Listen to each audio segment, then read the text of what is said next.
L'opération terrestre des États-Unis en Iran semble sur le point de commencer, c'est ce qu'affirment plusieurs sources. Des sources américaines, des sources iraniennes, des sources chinoises. Ils avertissent même que c'est absolument inévitable et qu'avec les négociations, Donald Trump essaie seulement de gagner du temps et de l'espace.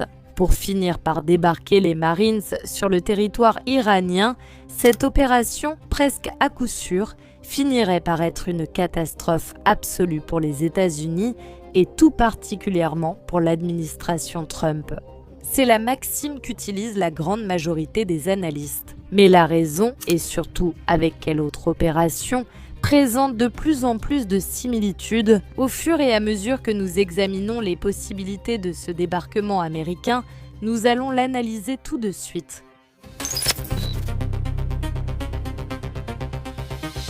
L'opération terrestre américaine en Iran sur les îles de Djark et possiblement aussi sur l'île de Keshm, sur ce qui pourrait être la côte iranienne.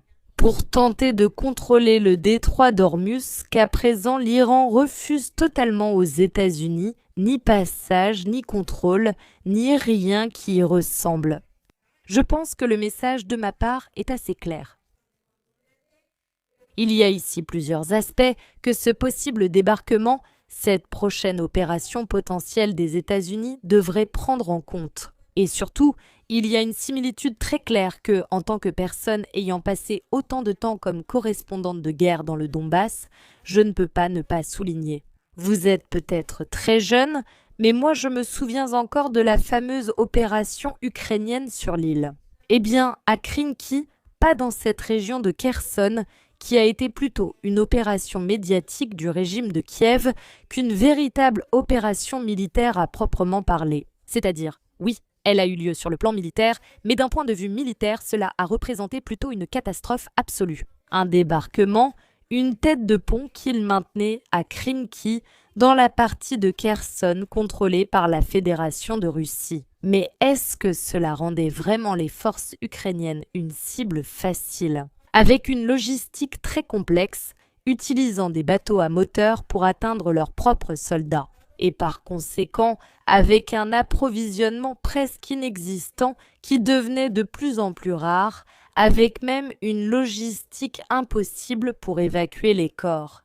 Et maintenant, Krinky, une fois abandonnée par l'Ukraine, ce qui était effectivement très prévisible car elle ne représente plus seulement une terre stérile. En termes de ce qu'il n'y a absolument rien là-bas, il n'y a rien sauf des corps de soldats ukrainiens. Et cela même aurait dû être analysé en profondeur par la partie américaine. Et s'il y a quelque chose que nous devons souligner à propos de cette guerre au Moyen-Orient, c'est sans aucun doute le fait absolument surprenant de comment le renseignement militaire des États-Unis, qui me semble de plus en plus être une intelligence artificielle et de moins en moins une véritable intelligence militaire, est incapable de tirer des conclusions de conflits, en plus très récents, et qui pourraient lui être d'une grande aide au moment d'essayer de mener une opération au moins un peu réussie, qui à mon avis, pour être un minimum réussie, n'aurait tout simplement pas dû exister. Et maintenant, dans les conditions actuelles, cela ne devrait en aucun cas être mené par voie terrestre. Et je vais vous expliquer exactement pourquoi. La prochaine opération des États-Unis, en définitive, vise à capturer l'île de Djark, un nœud absolument clé pour l'exportation de pétrole iranien. On pourrait la comparer adéquatement à l'opération des forces armées ukrainiennes à Krinky, dont je viens de vous parler, sur la rive gauche du fleuve Dnieper. Malgré leurs différences d'échelle, toutes deux partagent des difficultés absolument cruciales en matière de logistique et une vulnérabilité fatale de ces troupes d'assaut. Et ici, nous allons aborder les points de complexité et, en fin de compte, les points problématiques qui pourraient survenir pour les États-Unis. Dans ce territoire encore contrôlé par l'Iran, légitimement contrôlé par l'Iran, il y a l'impasse logistique. Ceci, sans aucun doute, est l'un des points principaux à souligner. Et ici, la principale similitude avec la malédiction d'approvisionnement de Krenk est absolument évidente, parce que là-bas, la livraison se faisait via le Dniepr, sous un feu constant des troupes de la Fédération de Russie. Djark se trouve à environ 25 km du territoire continental de l'Iran, ce qui rend toute tentative de débarquement absolument dépendante d'un corridor maritime ou d'un corridor aérien. Vous deux, j'imagine, le comprenez parfaitement, et le renseignement militaire américain devrait aussi le comprendre. Ce sont des voies d'approvisionnement très instables, ce sont des voies logistiques extrêmement peu sûres. Une fois que les troupes d'assaut débarquent et s'installent au minimum sur la côte, elles restent à la merci de la logistique qu'il est possible pour l'Iran de bloquer avec d'énormes salves de missiles pratiquement à tout moment, car l'Iran possède une quantité énorme de missiles anti-navires. Il dispose d'essaims de vedettes kamikazes qui en plus ne coûtent pas très cher qu'il peut lancer contre ces moyens possibles d'assurer la livraison de fournitures aux troupes américaines. Il en va de même pour le pont aérien. Les Iraniens ont déjà largement démontré qu'ils sont capables d'abattre des cibles aériennes, dans une certaine mesure, mais d'une manière certes finalement assez réussie. Et cela est déjà arrivé, je le répète, aux troupes ukrainiennes. Sans Krinky, cela pourrait aussi être l'un des principaux problèmes pour les troupes américaines. Le deuxième point serait la supériorité de l'ennemi en termes de moyens d'attaque, c'est-à-dire tout comme le poste avancé ukrainien qui a été bombardé par absolument tous les types d'artillerie, l'île de Khark deviendrait une cible compacte dans la zone d'action directe des systèmes de missiles côtiers et aussi des systèmes de lancement de missiles multiples iraniens. C'est-à-dire, les troupes d'assaut américaines risquent de se retrouver complètement piégées et encerclées dans un espace ouvert. Eh bien, pratiquement en plein champ, au milieu de la mer, où chaque mètre a été préalablement préparé et, disons, ciblé, même si ce n'est que dans l'esprit des Iraniens. C'est-à-dire, ces objectifs ont été calculés stratégiquement. Nous parlons de ceux qui connaissent cette île mieux que quiconque, ce qui n'était pas le cas pour Krinky, où la Fédération de Russie, au final, était la partie qui avait pris ce territoire et le contrôlait initialement. Mais en plus, maintenant, l'Iran a cet avantage de connaître ce territoire qui, pour les soldats américains, pourrait devenir un véritable labyrinthe s'ils ne neutralisent pas les positions iraniennes sur la côte. Toute activité sur l'île pourrait devenir une véritable folie. En un champ de tir pour le corps des gardiens de la révolution islamique et donc en une catastrophe absolue pour les troupes américaines. Ensuite, il y a aussi le troisième problème qui concerne les engins lourds ainsi que les engins légers. Nous parlons bien sûr de la machinerie militaire et en fait, transporter cette machinerie lourde ou légère revient au même. Sur l'île sous le feu ennemi, c'est une tâche vraiment très compliquée, tout comme cela arrivait à la partie ukrainienne à Krinky. La charge principale de maintien des positions reposait donc sur l'infanterie légère qui dépendait entièrement du soutien extérieur, ce qui rend le débarquement extrêmement vulnérable à toutes sortes de contre-attaques de feu. Et bien sûr, toutes sortes d'actions militaires possibles sous forme de contre-attaques qui pourraient être menées par l'Iran.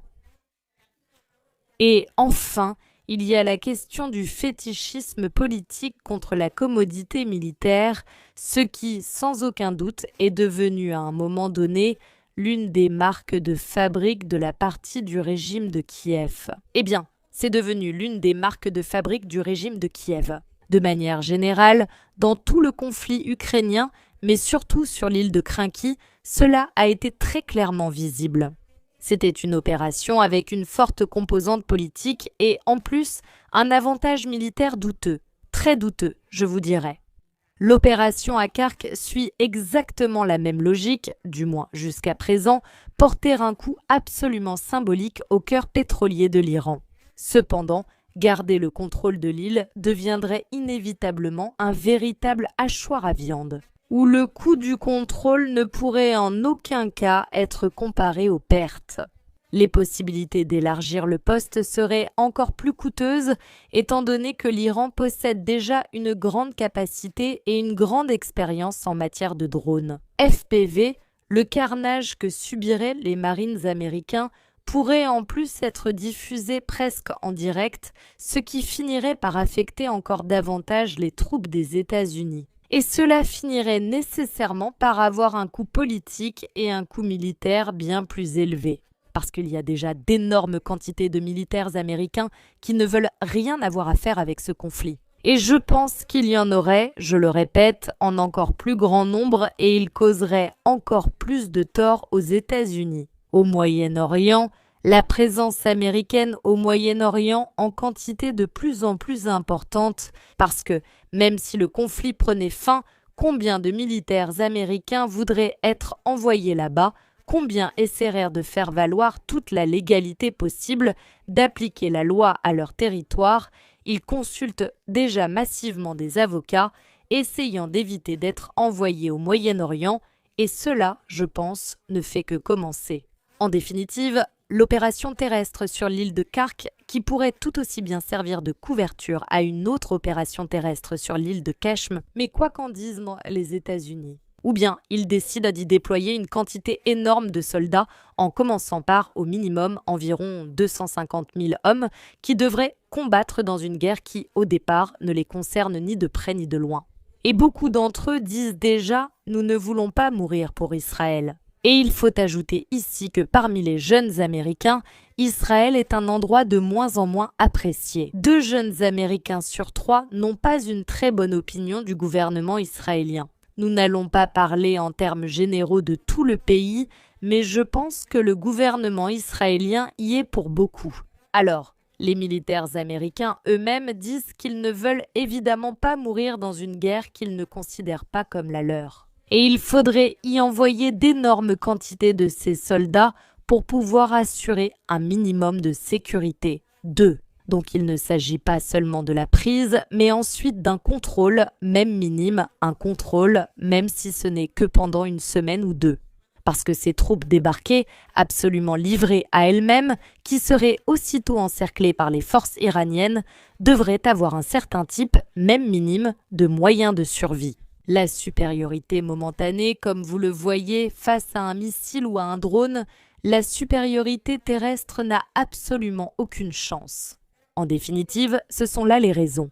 Vous me direz dans les commentaires lesquelles vous semblent plus ou moins importantes, jusqu'où pensez-vous que cette opération a de l'importance ou non? Des similitudes avec le débarquement de l'Ukraine à Krenki, dont nous savons tous qu'il s'est terminé de façon absolument tragique. Et quelles sont les chances que cela se termine de la même manière pour les États-Unis, ou peut-être de façon similaire? Quelqu'un peut-il nous présenter un argument qui nous surprendrait toutes sur pourquoi les États-Unis devraient effectivement intervenir sur ces îles et pourquoi? Cela pourrait être une opération qui change absolument tout dans cette guerre qui pour l'instant semble être largement remportée par l'Iran. Une opération intelligente, une brillante stratégie américaine, une folie absolue des États-Unis sur le plan militaire. L'administration Trump agit de façon désespérée, seul le temps nous le dira. Et en attendant, nous serons ici à analyser les faits dont nous disposons. Les faits sont déjà exposés, alors j'attends vos avis à ce sujet ici. À la prochaine information.